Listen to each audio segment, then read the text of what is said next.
Hey! Bonjour et bienvenue dans cette vidéo numéro 2 sur le BIF de 2021. Aujourd'hui, on va encore parler de films que j'ai beaucoup appréciés et cette fois-ci, on va parler de Honeydew ainsi que Méandre. Ici, voilà.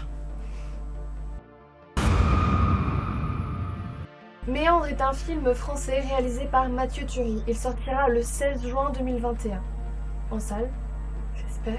Méandre raconte la mésaventure d'une femme qui se retrouve piégée dans une sorte de tuyau qui va l'emmener de salle en salle pour résoudre des sortes d'énigmes plus ou moins complexes. Méandre nous offre un huis clos quasiment complet avec une fin énigmatique. Si vous êtes claustrophobe, ce film risque d'être un peu compliqué pour vous, car il s'agit, en plus d'un huis clos, d'un film où les espaces sont très réduits par moments. On est là dans un climat très anxiogène avec une lumière et un visuel très soigné.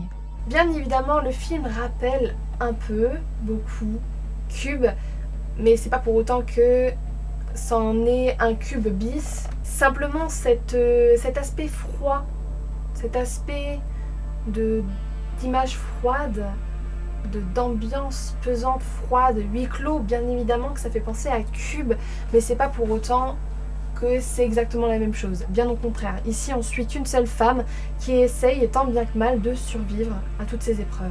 En tout cas, je vous le conseille, ce film est très anxiogène et par moments compliqué à regarder. Il n'en reste pas moins plaisant. Il y a toute une thématique autour de la mer, autour justement de cette envie de vivre, de la question du deuil également. Je trouve que c'est un film qui est très intéressant de plusieurs manières et je pense que ça peut être très sympa pour vous de le découvrir, surtout que c'est un film français et ça fait plaisir de voir ça en France.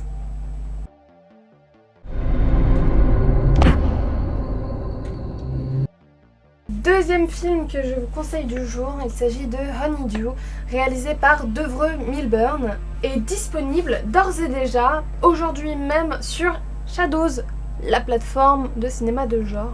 Je l'aime beaucoup cette plateforme, je la trouve vraiment cool et il nous propose des films récents qui ne sont pas sortis en France et ça je trouve ça top. Et aujourd'hui du coup sort Honeydew sur cette plateforme. Honeydew qui est un film... Alors, je vous ai parlé d'anxiogénité juste avant. Là on y est bien. Que ce soit dans le traitement sonore, dans le traitement visuel, tout est un peu crasseux dans ce film. Au niveau des sonorités, il y a ce bruit d'aiguisement, de lame, de ces petits bruits de bouche. Il y a plein de petits bruits qui sont utilisés, des petits bruits qui sont très, comment dire, très simples et très malsains en même temps, qui nous emmènent dans une ambiance très malaisante, très malsaine, qui nous fera penser bien évidemment à Massacre à la tronçonneuse, pour la thématique, parce que le film n'a absolument rien à voir pour le coup. Simplement cette question d'ambiance, de malaise, fait un tout petit peu penser à Massacre à la tronçonneuse. C'est un petit peu la référence en termes d'horreur bouseux, on va dire. Honeydew, c'est l'histoire d'un couple qui décide d'aller camper en campagne, histoire de se retrouver et d'être loin de la ville. L'homme du couple est un petit peu omnibulé par le fait de réussir dans sa carrière d'acteur et délaisse un peu sa copine. Camper en pleine nature est une façon pour eux de se retrouver. Ils vont tomber sur un local qui va les convaincre d'aller dormir chez une habitante locale qui les accueille, les bras ouverts. Et à partir de là, l'ambiance va devenir de plus en plus pesante, de plus en plus compliquée. Et il va se passer des événements de plus en plus irritants, que ce soit pour les yeux ou pour le moral.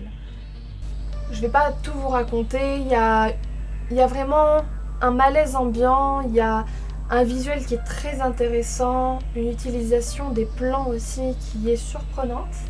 Et ça fait plaisir de voir des films de genre émerger comme ça, avec encore plus d'ambition au niveau de la réalisation. En tout cas, c'est un film qui est disponible du coup sur Shadows. Donc si vous avez l'occasion de le voir, si vous voulez aussi vous lancer sur cette plateforme qui est vraiment cool.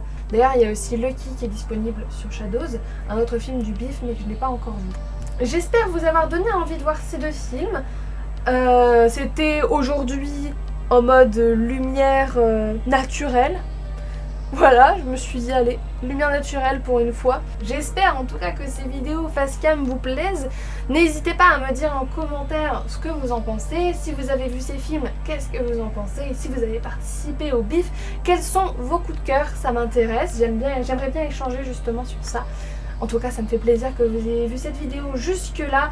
On se retrouve demain pour une vidéo encore coup de cœur du Festival du BIF. En tout cas, sur ce, je vous souhaite une bonne journée, une bonne soirée et à demain.